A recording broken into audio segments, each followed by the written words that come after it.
pure spirit having a human experience, and whatever I classify as good, whatever I classify as bad, it's simply part of the drama. You're watching a play and horrible things happen in that play.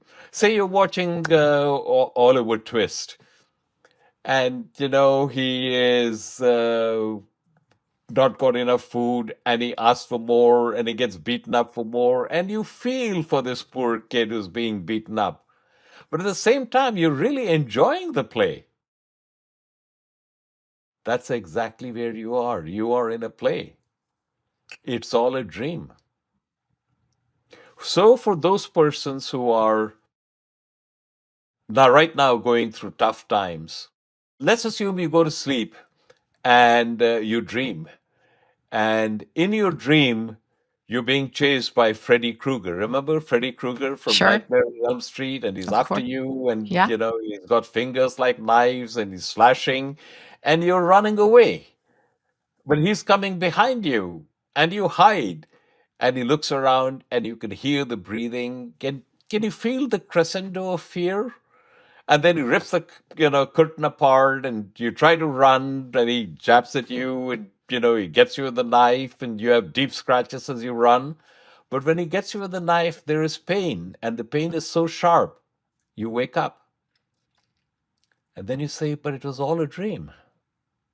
But when do you say it was all a dream? You say it was all a dream when you wake up, right? As long as you were in the dream, it was awfully real. In exactly the same way, Tracy, all of the things that you're experiencing right now is exactly like a dream. And when do you realize that you were in a dream? When you wake up. So, to go back to your first question, what is the purpose of life? The purpose of life is to wake up. And that's when you'll recognize what Jesus said when he said, "The kingdom of heaven is near," or "I and my Father are one." That's exactly what he was talking about. When you shed this illusion that you are a particular body mind intellect complex, and there are other body mind intellect complexes who are trying to frustrate you, who are doing the dirty on you, and you've got to protect yourself, when you drop all of that and recognize that there is only one.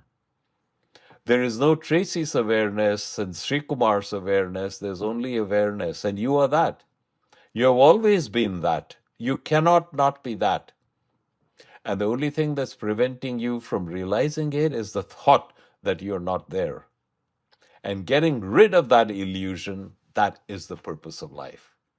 And that's the Hmm. only purpose of life. And anytime you say, I've had a lot of success and I've got to give back, I've got to help others who are less fortunate, who are the others? There are no others. And when you say, I've got to give back and do that, that's your ego speaking. Drop the ego. Stuff is happening, it's happening through you, it's not happening by you. Lots of people have said, "Thank you, your course really changed my life. My coaching had a profound transformative effect. Thank you." And, I look at that and acknowledge it gracefully and say, "Thank you." But in reality, what changed their lives is the teachings of the world's great masters. I draw all of my, whatever I do from the teachings of the world's great masters. They understood the human predicament. They came up with solutions that have been tested over millennia. But they use language and examples which are appropriate to the time and geography that they were in, and modern people don't necessarily relate to that. I've simply taken these great exercises, these great concepts, packaged them in ways that are make sense to people in the milieus in which I function, top business schools, major corporations, entrepreneurs. So I say, think of me as a FedEx guy. The FedEx guy delivers the package, but the package doesn't come from the FedEx guy. It comes from somewhere else. So I just try to be a good FedEx guy. But these principles literally will utterly, completely transform your life. And it isn't something I said that does that. It's these great masters who've always been there. But we have not figured out how relevant they are to our life today. I help my clients see the relevance and see that what they were saying 2,500 years ago is every bit, in fact, maybe more relevant today.